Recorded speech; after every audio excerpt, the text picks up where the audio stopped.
justice to our land.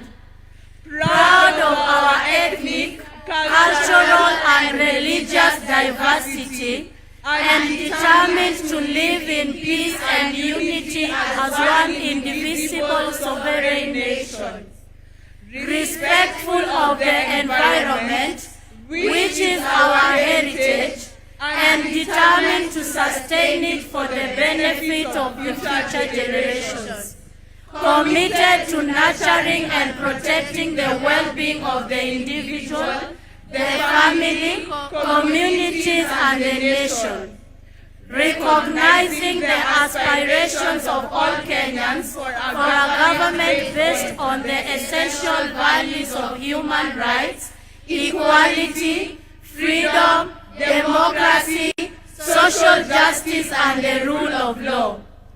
Exercising our sovereign and inalienable right to determine the form of governance of our country, and having participated fully in the making of this constitution. Adopt, enact, and give this constitution to ourselves and to our future generations. God bless Kenya!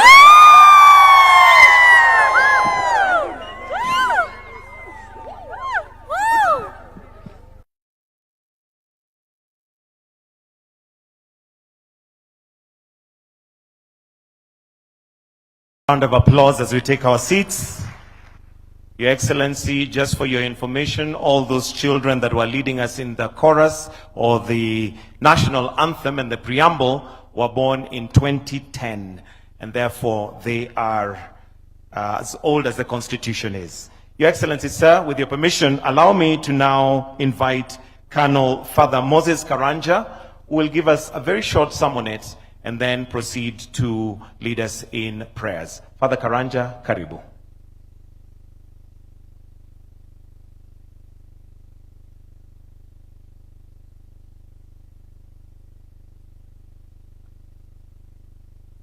Your Excellency, sir, distinguished guests, ladies and gentlemen, allow me to take you to the summit.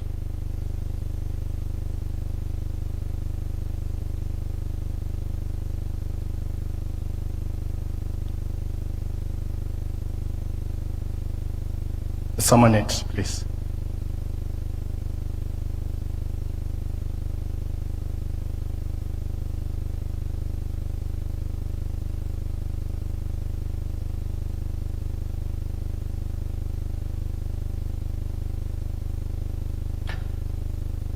You have been climbing for hours, and your muscles ache, your breath is heavy, and your guide points ahead and says, there, that's the summit.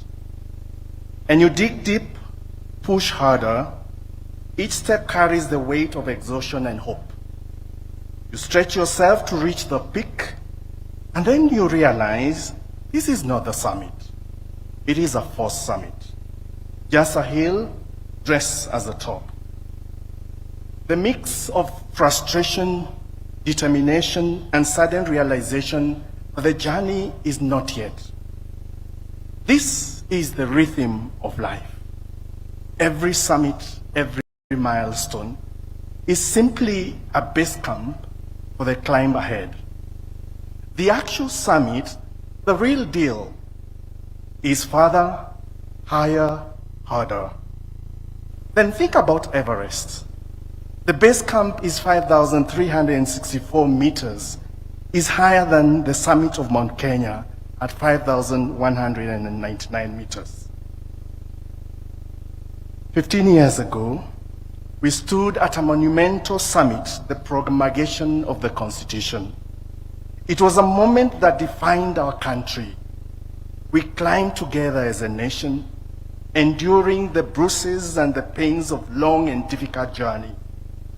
And when we reached the summit, we celebrated with pride, joy, and immense hope. But what if, as we mark this milestone today, we acknowledge a hard truth? What if the summit was not the peak, but the base camp? What if the real climb the true test of our Constitution is still ahead of us. You see, constitutions like summits are not destinations. They are starting points. They give us a higher vantage point to see further and firmer foundation to climb higher. But the climb itself, that's the real hard part. Over the past 15 years, we have achieved much. We have established rights, built institutions, and deepened democracy. And yet the challenges ahead remind us that some of this progress might have been a forced summit. The promise of justice is often met with the tension of inequity. The pursuit of unity is challenged by division. The dream of prosperity is slowed by corruption. These are forced summits. They may trick us into thinking we have arrived, but the Constitution itself reminds us to keep climbing. You see, the Constitution is not self-executing. It lives when we bring its principles to life, not just in governments, but in every home, every institution, and every corner of this nation. This anniversary marks the base camp of our Everest. It is here, at this high altitude, that we pause to catch our breath, take stock of the journey, and prepare for the harder climb ahead. We must ask ourselves three things. Have we truly fulfilled the principles of justice, inclusion, and equity that are embedded in the Constitution?